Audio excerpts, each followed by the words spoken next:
Welcome everyone. Come on in. Thanks for joining me for another episode of Tea and Gemstones. This is a place for a shiny mix of social commentary and fun history of all things sparkly. This is a place to gush and critique modern red carpets and design trends, learn the science behind a gemstone, revel in the history of famous masterworks of jewelry, indulge in the drama of royal jewels or the thrill of a heist, and so much more. Anything and everything involving jewelry is welcome here. And as always, I am your host, Jen. I have a toddler who asks a million questions. As a parent, you fall into this pattern of being asked a random question and then trying to explain an answer. I became familiar with the process of trying not to dumb down, but to simplify lots of information into engaging, informative, educational content. Hey, if I can keep a 4-year-old listening and learning, then I am succeeding. Being in the presence of my child's constant appetite for knowledge awoke me to the stagnation of my own brain, if I'm being honest. Raising a newborn up to about 3.5, I was just totally dazed. It takes every bit of energy and focus to just live basic life. I wasn't dabbling in mental extracurriculars. But now she's older and I have remembered. I like to learn too. Finding answers to my daughter's questions stirred alive my own thirst for, explaining, teaching. I call it productive talking. We all know what really specific topics makes a person in our lives light up. They just love talking about their favorite niche subject. Airplanes, stock options, interior design, gardening. Even if the subject isn't your own personal bee's knees, it is just fun sometimes to talk and listen to people passionately explain what they care about. That's what has happened with this next subject for me. Once I started working on this topic, it sprawled out so big. This has actually turned into Tea and Gemstone's first ever series. I'm calling it A Casual History of Gold, which is kind of an oxymoron because the entire history of gold is a huge big thing, but come on, I'ma keep it casual. So I hope A Casual History of Gold feels like I am your nerdy casual historian friend who has a lifelong magpie affinity for shiny things, and I've set up in your living room with a glass of wine to ramble excitedly about gold. I hope it's fun, I hope you learn, and I sincerely hope it sparks you to ask and answer your own random questions. Okay, this is part 1. Let's kick it off.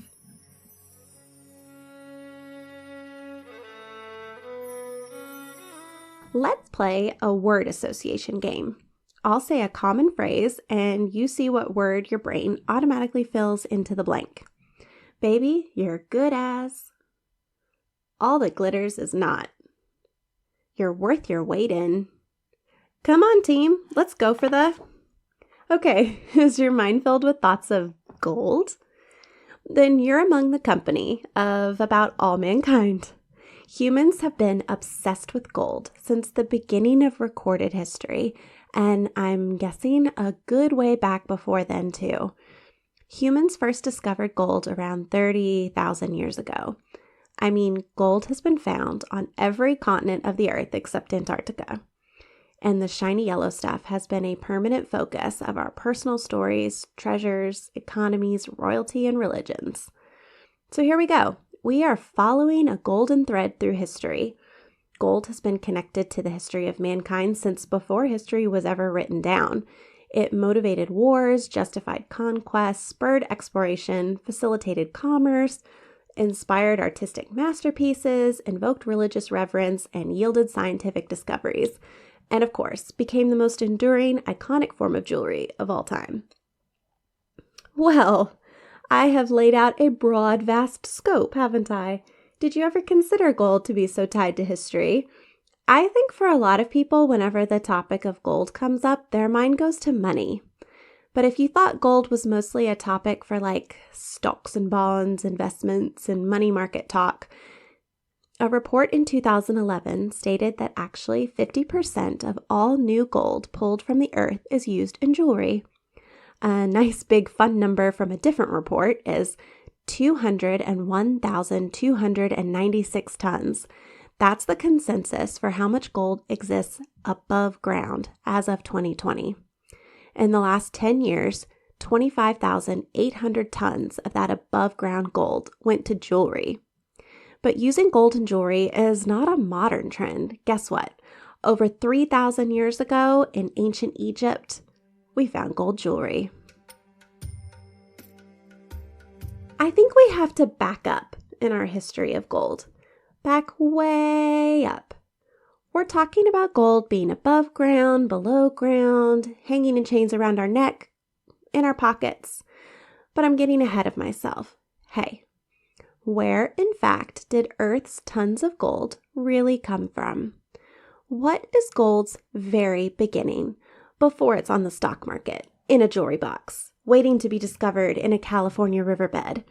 Where is gold born?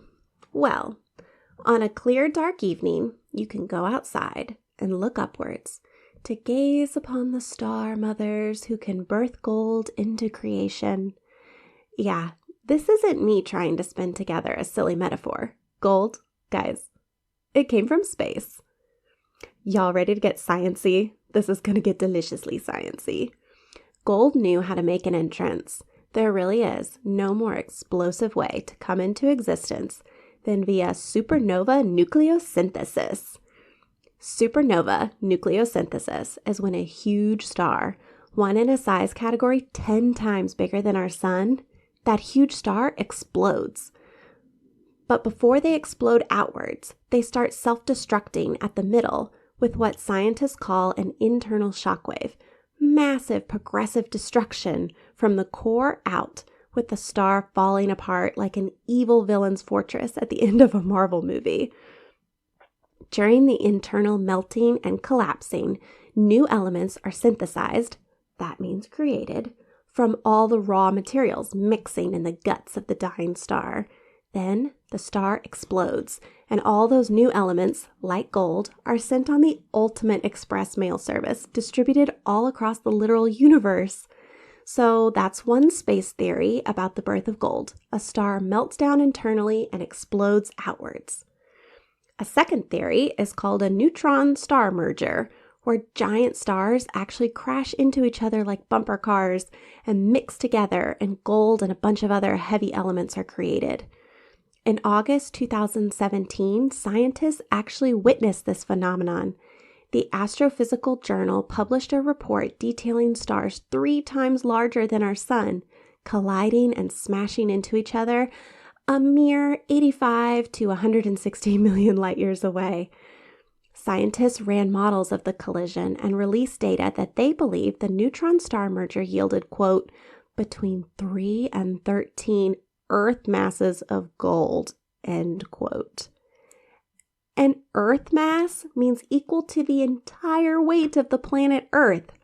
So, I'm picturing huge, massive planets of solid gold exploding into existence, and somehow that idea is not unrealistic. I love science. So, whether it is via supernova nucleosynthesis or a neutron star merger, the answer to where does gold come from is outer space. And scientists believe way, way back when our home planet was literally putting itself together, a huge meteorite loaded with freshly born gold from a supernova or a star merger crashed into the still melty, mushy, and process of being formed planet Earth's core. It was like the universe planted a seed in the ground. The Earth had been given an interplanetary direct deposit of gold into the center of itself. Some scientists believe the gold in Earth's core has been pushed upwards into the mantle and crust over billions of years. Other scientists believe a hypothesis that most of the gold we humans have mined and found was delivered into the shallower top of the formed Earth about 4 billion years ago, during a time called the Late Heavy Bombardment. The Late Heavy Bombardment is a name given to a period where the Earth was supposedly pummeled with about 22,000 asteroids seeding the Earth's surface with all the world's gold supply. So that theory actually faces a lot of criticism for a bunch of really specific geological reasons, but without getting too much off focus, our takeaway point is gold is born in space, and somehow, at some point in the past, gold was delivered to Earth. All right. The Earth is golden, baby. So who had the honor of discovering the precious stuff? The earliest recorded metal used by humans is gold. Experts in fossil study have found bits of whole natural gold on Spanish cave floors dating back over 40,000 years ago to the Paleolithic time. Historical sources can't agree on the actual uses of this ancient gold, but those cavemen had themselves some bling. The cavemen were able to have gold because gold is unique in that it can be found free or native. That means gold can exist in its pure metallic form in nature, like whole gold nuggets in a riverbed. Only gold, silver, copper, and platinum occur native in large amounts because they are the only metals that can resist natural weathering like oxidation.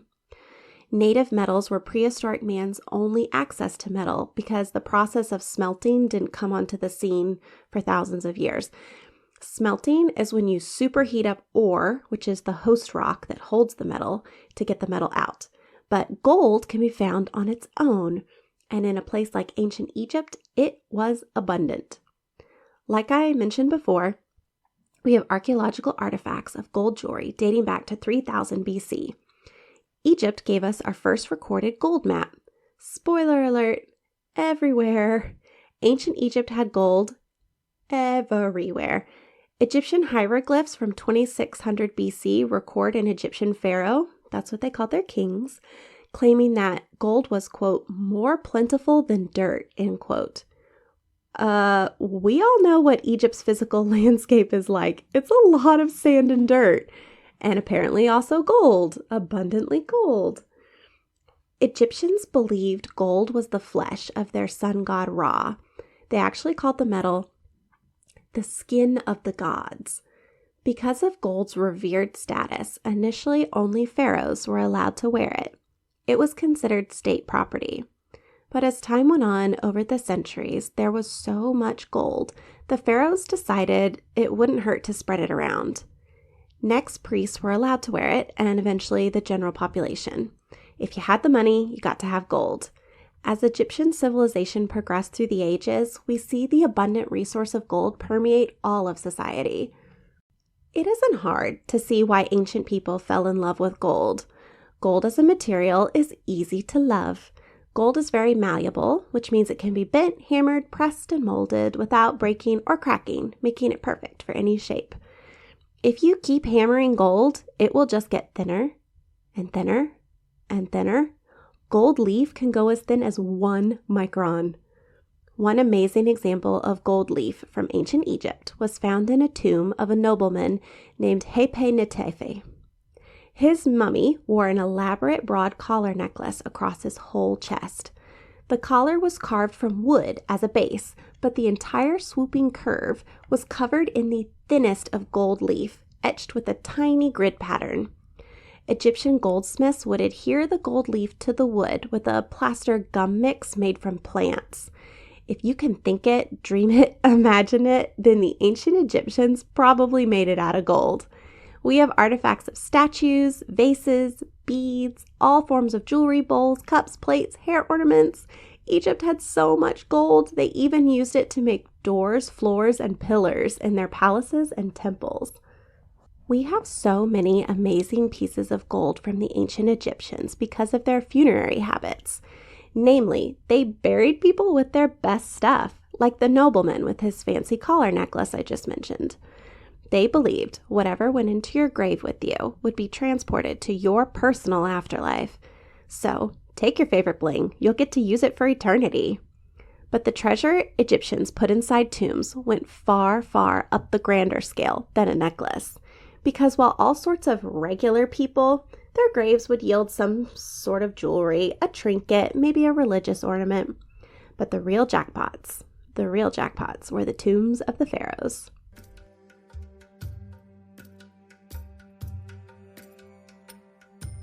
The centuries-long, ongoing quest for ancient Egyptian treasures is full of interesting characters.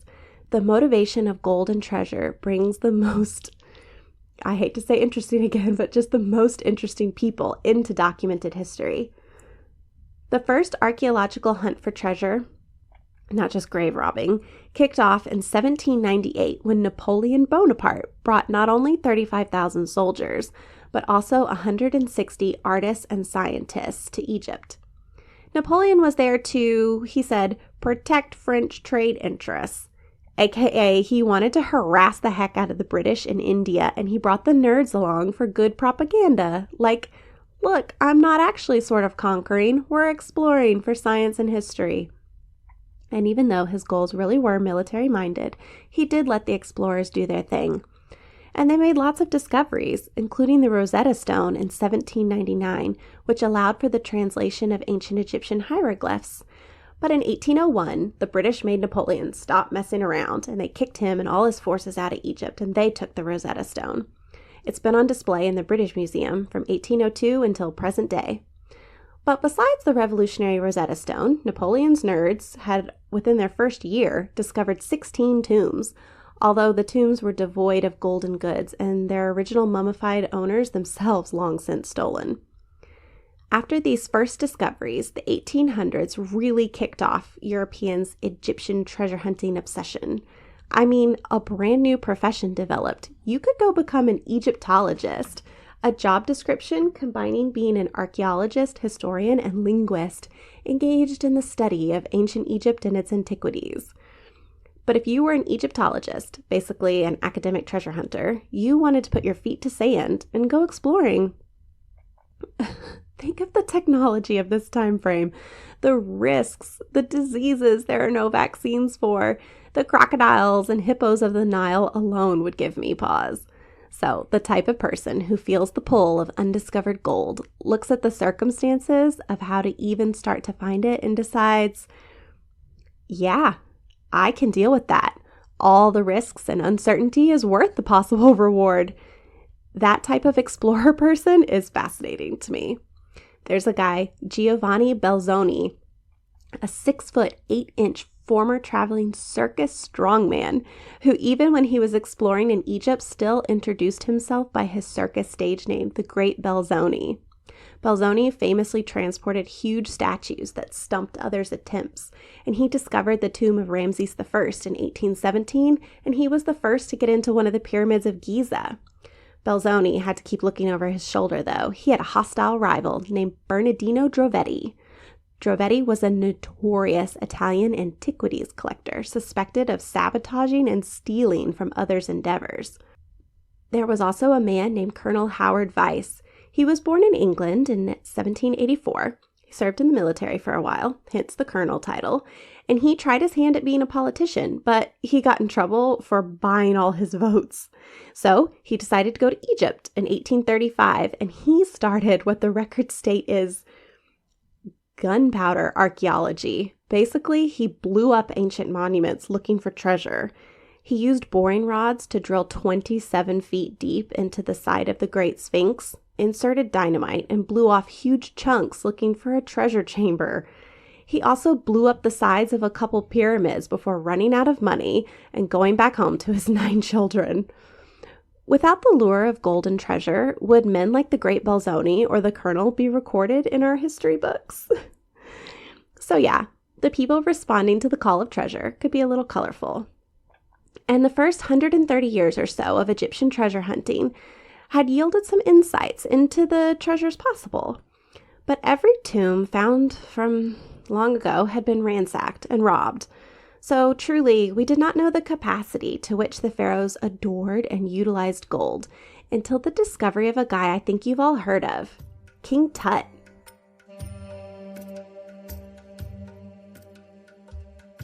King Tut was found because of the dogged determination of a guy named Howard Carter. He was a British archaeologist and Egyptologist born in 1874. He was the youngest of 11 children, And from an early age, he displayed a talent for painting and drawing. When he was only 17, he was hired to go to Egypt and document tomb decorations. Carter fell in love with Egypt and became obsessed with the idea of finding lost treasure. In 1907, Carter was hired by a wealthy British aristocrat named Lord Carnarvon. Carnarvon was an amateur Egyptologist who had a lot of old-school family wealth, and he used that money to buy dig permits and fund treasure hunts. For 5 years, Lord Carnarvon paid all the bills, and Carter dug all over the Valley of the Kings, which is a place in Egypt where they had found a lot of tombs before, but he didn't find anything. The Lord was about to pull the plug when in 1922, one of the water boys on Carter's team discovered a stone step in the sand, and voila, history was made.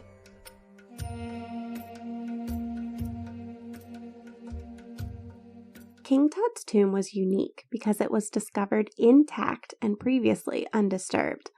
All other royal tombs found in Egypt had long ago been ransacked by robbers. But King Tut's tomb held all its golden treasures safe inside, including a gold chariot, a gold model boat, gold chair, jewelry, and an inner coffin made of solid gold. One of the chambers of his tomb was guarded by 2 life-size golden statues of the pharaoh. King Tut himself wore into death a spectacular solid gold death mask with lapis lazuli detail. That death mask was made of 22 pounds of gold. Okay, a classic women's gold wedding band is about 5 grams of gold, so you could make about 2,000 rings out of King Tut's mask. The exotic discovery of King Tut's tomb triggered a period of jewelry design historians call Egyptian Revival, where jewelry houses such as Tiffany & Co., Cartier, and Van Cleef & Arpels created whole collections in gold and gemstones based on Egyptian antiquity, proving the golden designs from thousands of years ago can still inspire modern creations. It's fascinating to me that when King Tut's tomb was first discovered, everyone was like, "Look at the insane, amazing wealth of the ancient pharaohs," which is absolutely true. Yes, but without any other intact, unrobbed tombs to compare King Tut to, historians now believe Tut's tomb and its golden contents were small-town scale compared to what a pharaoh's tomb could be. Just look at the physical space of the tomb. Tut's is a few small rooms cut into rock. Egyptologists believe this tomb was actually intended for a lesser lord or noble, not the pharaoh god on earth. But when King Tut died unexpectedly so young, this small tomb was the only place ready at the time.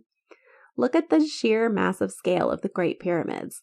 Those 3 enormous triangles are tombs for pharaohs. Imagine what gold artifacts were buried in those tombs. So yes, not to diminish the amazingness of King Tut's swag, but I mentally drool over the unrealized possibilities of the scale of treasures we will never get to see. Unless there's a new discovery of an intact tomb. Wouldn't that be awesome? It would be lovely just for the sake of comparison. Yes, that's why I want to see more masterworks of ancient Egyptian gold, for the data. So King Tut's tomb yielded the information of all the objects Egyptians could create in gold.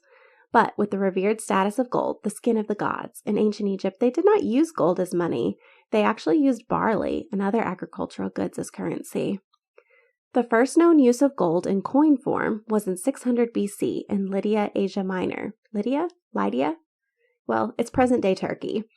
The world's oldest gold coin is called a Lydia lion because, well, it's stamped with a roaring lion impression on one side of it.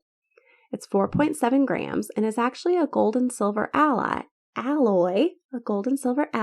called electrum.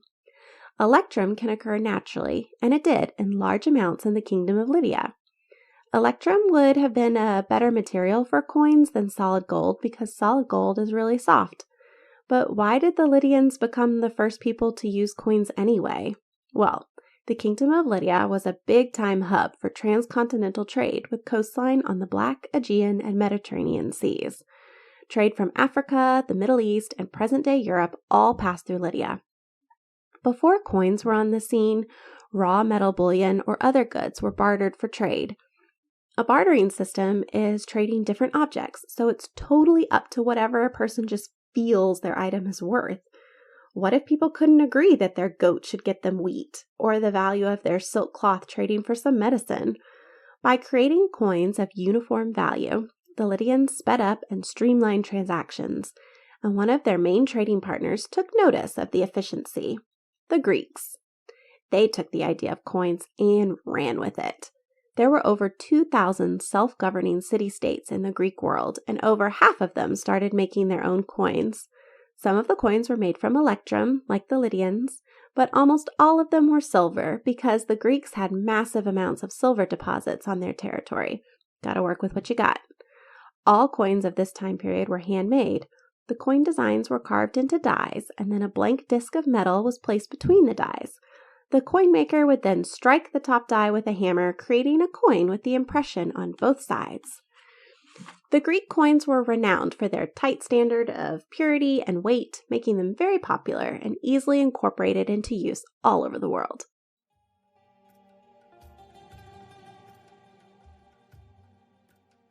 The Greeks' gold wasn't limited just to coins shuffling around a marketplace. Gold was also the victorious spoils of war and conquest. Let's look at Alexander the Great. All right, when you think of Alexander the Great, please don't use Colin Farrell's wishy-washy weak portrayal of the Greek king in that awful 2004 movie. That movie got 16% on Rotten Tomatoes, and even that is too kind. Alexander the Great was fully a badass. He became king at the ripe old age of 20 after his father was assassinated. And for the next decade, Alexander went to conquering, and he put together one of the largest empires ever, stretching from Greece to the far edge of India. In 333 BC, he defeats the Persians. Picture the bad guys from the movie 300. Now, that extravagance of gold on a movie screen is a little closer to accurate. So, when Alexander defeats Persia, he declares that he wants all the gold in Persia. I repeat, all the gold in Persia. It takes 20,000 mules and 5,000 camels to haul all the gold back to Greece. And Alexander certainly didn't stop at Persia. He also conquered Egypt. Remember, they have tons of gold as well, as numerous as dirt. And Babylon and India, all places rolling in the goods. Greece is absolutely flush with gold. It's a huge boost to their coin system and therefore the world. Okay. Curious side note about gold with Mr. Alexander the Great. When he died at the age of 32, his body was laid in a gold sarcophagus and then completely filled with honey. The Greeks believed honey would keep his body preserved forever. Then the whole thing was put in a solid gold casket. He went into death as surrounded in gold as he was in life.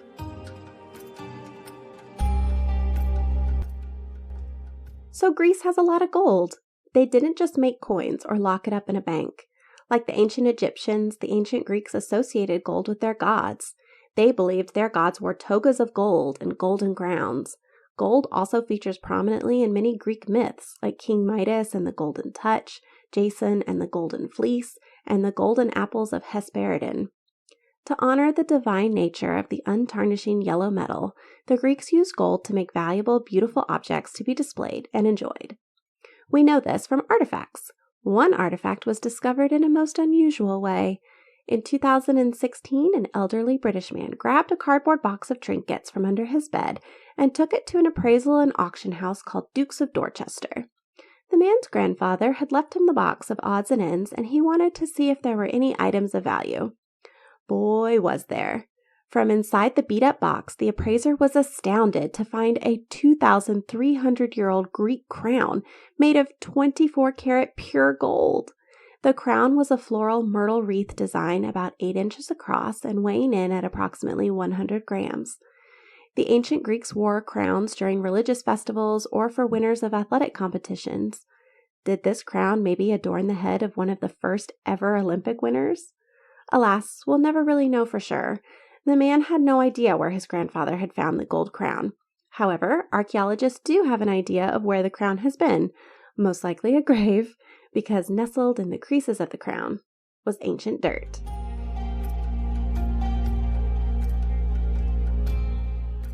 One of the things I appreciate about the golden artifacts from ancient Egypt and the Mediterranean is that for the most part in present day, the artifacts exist, intact, safe in museums, Or if they're archived, they are high-resolution photographs and the images are online and in reference books. Basically, I'm glad we can see them, not just read a few written historical accounts as our only visualization. The Egyptian tomb artifacts do the best job of allowing us a detailed peek into the past. See how people dressed, golden shoes, the jewelry, the headpieces, how they decorated. In our modern world, we don't do burial on even a tenth of the scale of the ancient peoples. Yes, some people do go into their graves wearing perhaps some jewelry or with a small, meaningful physical object. But truly, we practice inheritance now, passing our gold and silver on into the hands of the living so it can keep being enjoyed and cherished. The side effect is humans no longer create time capsules with their graves, immortalizing the valued objects from one specific point in time. Well, we do, I guess. They're called museums, or I guess the modern museum might be your Instagram feed. But in terms of the special, small, precious objects, jewelry, your grandmother's gold necklace, an aunt's silver ring, your father's wedding band, the past blends with the present. The jewelry gets to live many lives, imbued with more and more history and memory as the years go on. I love jewelry for its ability to continue to matter. Even if a personal owner relinquishes a piece, people scour estate sales, vintage shops, flea markets, eBay, Etsy to find gold and silver pieces. Then the jewelry gets a new keeper and its life begins anew.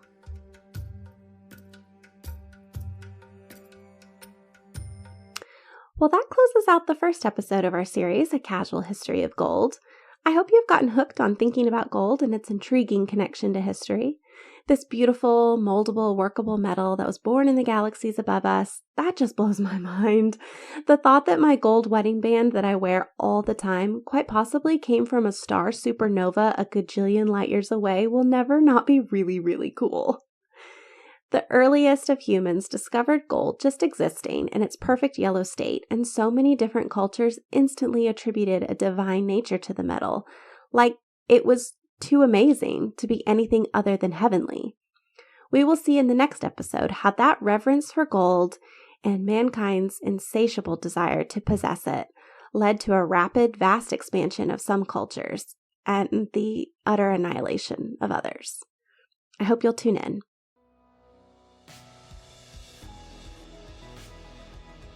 Check out Tea and Gemstone's Instagram page to connect and let me know your thoughts on the series so far.